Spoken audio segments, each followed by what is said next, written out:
man la Asma Frès madame Kawaji palestinienne la bu juddoo Gambie et ça fait 20 ans je vis au Sénégal parce que fii laa ñëw sëyi mais suma waa kër yi ñëpp ñu ngi Gambie mais je suis d'origine palestinienne de Gaza spécialement. waa Israël moom dam leen di bàyyi ci loxo Yàlla rek ci loxo Yàlla Yàlla moomun lépp te incha allahu rabbi on va être libre un jour et c'est pour bientôt. Je suis reine et je suis italienne et je suis ici aujourd'hui in cette place. Pourquoi la question palestinienne, il n'y a pas en question de religion, de race ou de partis politiques, il y a en question des droits humains. Et nous sommes ici aujourd'hui pour dire que nous avons oublié les Palestiniens. L'État israélien, mais c'est pas en question de religion, nous ne sommes pas contre les Juifs, nous sommes contre le sionisme. Que c'est la colonisation, Israël c'est un État d'apartheid. Et nous voulons que cet État, cette question d'apartheid va finir. waaw manifestation bi nag ñu ngi nuyu yëpp asalaamaaleykum wa rahmatullah suñu teewaay si manifestation bi mooy jàppale suñu mbokk yi nga xam ne ñoo nekk Palestine ñu leen di bundu xatal di leen rey moo taxoon ñu ñëw jàppal leen si xeexal leen yuuxul leen ba ñëpp dégg leen ñu jàppale leen si xeex bi daal moo taxoon ñu ñëw fii si manifestation bi tey. ñu bëri dañuy def erreur boobu naan mbir bi entre arabe la wala entre kii mais mbir bi affaire diine islam la ñuy xeex islam la ñuy xeex ñu su bëri loolu lañ comprendre te islam nag moom kenn mënu ko xeex ndaxte jàkk bi suñu borom tudd si alquran masjid aqsa dañuy bombardé fekk ay jullit di julli di jaamu yàlla ñu leen di bombardé di leen xañ di leen rey di rey doomu islam yi di rey jullit yi. waaw dañuy sant yàlla rek di sant Arfan ak mboolem ñi mu seqal organisation bi. ñu teew fi tey ci turu président de la République du Sénégal monsieur Macky Sall mu yëg liggéey bu rafet bi nga xam ne ñu ngi koy def ci Palestine te kenn ku ne xam ne Palestine ak Sénégal li nga xam ne moom la ñu seq ku ne xam na ne tey boo demee ca Ramallah am na place bu ñu tuddee président Senghor ku ne xam na ne Yasser Arafat passeport diplomate bu Sénégal moom la yoroon di ko doxandoo ci adduna si fu ñu toll Sénégal nekkoon ci ginnaaw Palestine loolu nag tey jii moom la ñëw pour réaffirmer ko pour que adduna sépp xam ne fa Sénégal taxawoon démb ak barki démb fa la taxaw tey te fa lay taxaw ëllëg moo di ñu xeex ngir que Palestine am seeni droit muy droit yoo xam ne c'est des droits inaliénables ñu jotaat ci kon Sénégal mi ngi ci wetu Palestine yéen ngi def lii nag ñu ngi leen sant di leen gërëm man aussi ma am ci beneen fierté ndax suñu waajur dem na ba foofu alxut kër gi suñu gannaaw di suñu kër Yasser Arafat ñëw na fi kon fii tey bu ñu fi teewee cause la boo xam ne dañ ko bokk ak yéen ànd ko ak yéen ci turu président mu ne boo demee na nga mën leen jaajëfal na nga mën leen santal na ñu xam ne loolu ñu nekk mën mi ci la nekk mu ñu xeex ngir Palestine jot boppam ñu bañ koo noot ci genn anam ñu ngi leen sant di leen gërëm di sant mboolem jullit yi di lancer un appel à la mobilisation pour que mobilisation bi bañ a wàññeeku ngir ñu jàppale suñu bokk jullit yi nga xam ne ña nga foofu. Israël ci suuf Israël dégage Israël. Ce que les gens n'ont pas compris mooy Léopold Sédar Senghor moo joxoon Yasser Arafat passeport diplomatique au Sénégal Yasser Arafat maanaam diggante relation Palestine ak Sénégal dafa mus a rafet parce que mag ñi ay ñoom Serigne Fallou Baye Niass dañu mus a accompagner Senghor ci politique boo xam ne géopolitiquement religion islam donc loolu moo tax tey ba Sénégal mel ni ak Palestine. mais li nit ñi war a xam mooy tey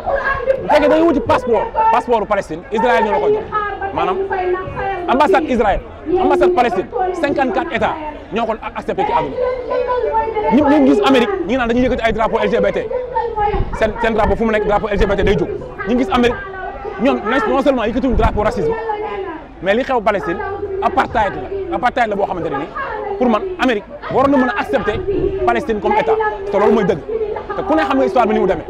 donc léegi nag ñun Sénégal suñu devoir si loolu xam nga lan la mooy fi Senghor yemoon ba tey fa lañ yem parce que malheureusement ay défaillants après Senghor ñoo doon jiite fii yoo xam ne amuñ ku leen accompagner quoi si loolu léegi ñun le peuple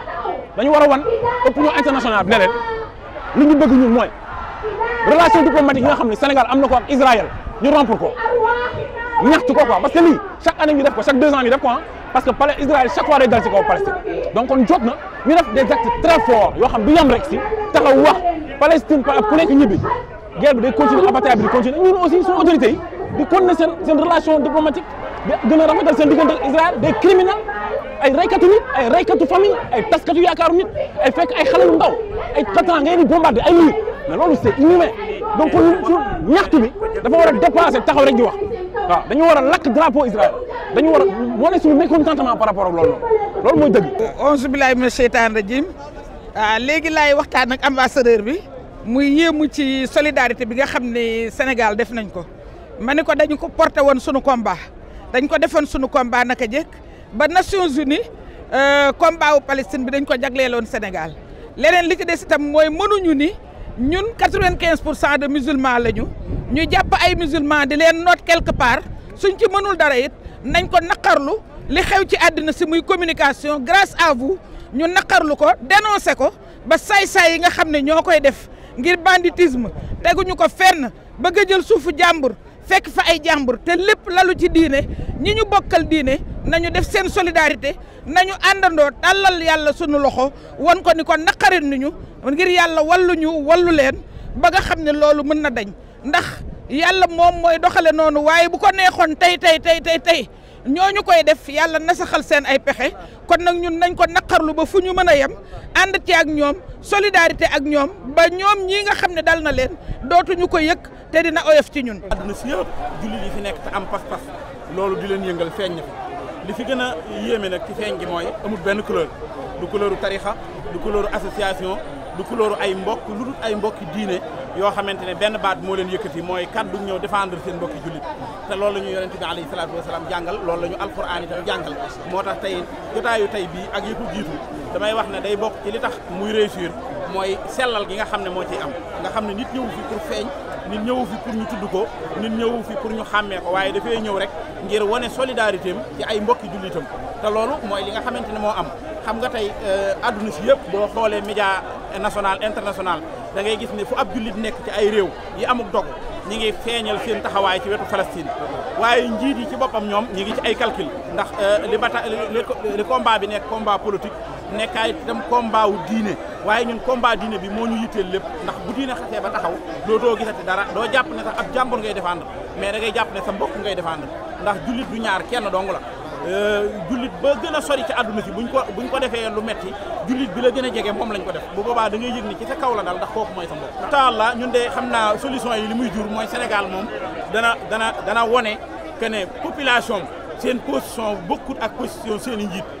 maanaam askan wi ñoo jiitu seen i njiit ci doxin suñuy njiit ñoom xëy na dañuy def lettre dañuy def benn communiqué benn nangam yem foofu waaye askan mi ñoom wane nañ ne li xew moom naqari na leen. bi jotaay bi di am ñi ngi koy seetaan en direct ci Palestine ñi ngi koy seetaan en direct ci Turquie boo duggee ci réseaux sociaux yi àdduna bépp benn pénc la léegi ñëpp a nga fay gis loolu rek dal na xel nga xam ne lu ci mën di am ñun waa Sénégal joxe nañ suñu participation ci loolu ndax combat bi nit ñee koy mané waaye borom bi subhanahu wa taala moo koy àggaleel boppam ñun dañuy jéem rek te yàggatut mi ngi ni ñuy gis victoire bi léegi insha allahu taala ñu daje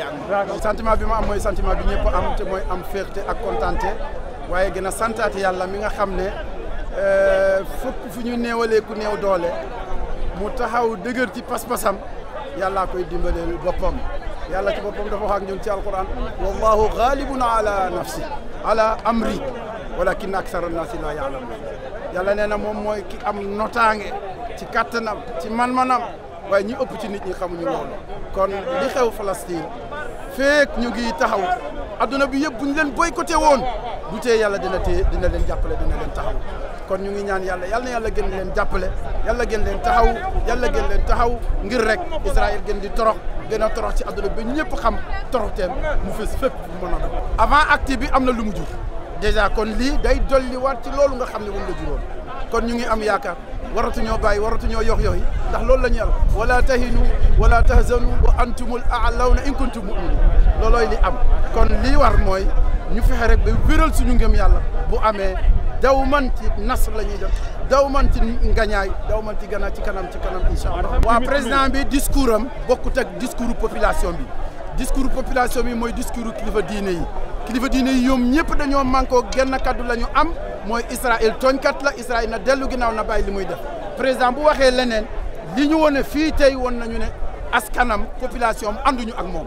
wax jooju moom la concerné mais concerné wu Sénégal loolu fokk ñu xam ko du population wu Sénégal li ñu wone mooy lii ñu waxal seen bopp tey te mooy Palestine la ñu àndal contre Israël Palestine la ñu àndal contre Israël moom bu fekkente ne dafa ñëw pour wane ne Israël ak Palestine ñoo yemuñu Israël dafa noot dafa nangu parole bu jàmbur na génn foofu ba jeex fa takk tooñkat la terroriste la tuurkatu deret lañ loolu fokk ñu xam ko wane loolu ba pare parce que ñi dañoo néew doole dañ leen a ëpp doole waaye bu doole yemoon kon fàtte nañ ko bu yàgg. li ajli al-aqsa hada huwa Sénégal hukumatan wa sha'ban. De l'occupation israélienne, quand il se promène, il a besoin de la sécurité. Mais l'ambassadeur palestinien n'a pas besoin de sécurité. Parce que lui, il est sécurisé par Allah d'abord et par l'amour de Sénégalais. Vous êtes mes frères et vous êtes là avec moi et à mes côtés. Et je suis sûr qu'ensemble, nous allons, Inch'Allah, vaincre. Nous allons vaincre cette injustice. Nous allons vaincre cet ogre qui occupe notre terre et qui salit nos lieux saints. Mais notre insistance, notre ténacité, elle est exemplaire. Vous étiez aussi exemplaires dans votre solidarité. Vous étiez des vrais musulmans. Vous étiez des vrais solidaires. Donc c'est pour ça que nous sommes très reconnaissants. Ça nous a touchés au cœur. Je n'ai pas oublié et la Palestine sera toujours reconnaissante. La Palestine s'en rappelle pour à jamais ce que le Sénégal et les Sénégalais ont fait. Vous étiez nombreux aujourd'hui. Je sais que Touba, Tivaouane, Kaolack, Mbour, Louga, Pire, Ndiassane, Thiénaba, Thiès, Bambilor, Dakar, je sais que dans chaque maison et dans chaque quartier, il y a la Palestine ancrée en vous. Parce que c'est l'amour de votre prophète, parce que c'est l'amour de votre foi, parce que vous êtes sensible à ce qui est sensible aux autres, parce que vous êtes porteur des droits et de valeurs humaines, parce que vous n'acceptez pas nos langues, vous n'acceptez pas que vous soyez ou que vous voyez un peuple frère ou même un bétail ou même un chien soit maltraité. Donc imaginons que ce peuple c'est votre frère, imaginons que nous sommes dans le même combat et ce n'est pas d'aujourd'hui, c'est historique et vous allez voir tout ce que vous avez fait pour la Palestine, en soutien de la Palestine sera récompensé par Allah parce que c'est un bienfait ce que vous avez fait. Être avec les vulnérables, être avec les pauvres, être avec les faibles, c'est un acte de prophète. Le prophète était déçu de son peuple à la Mecque. Il était obligé d'émigrer. Et moi, je me suis senti aujourd'hui à la Médine, comme le prophète a émigré de la Mecque pour aller à la Médine pour trouver un refuge. J'ai trouvé mon refuge avec vous. J'ai trouvé mon console chez vous. Et je sais qu'avec vous, on va aller ensemble, à pied, en martyr, pour libérer la Palestine. Parce que c'est à vous la Palestine. Jérusalem, c'est à vous, ça vous appartient.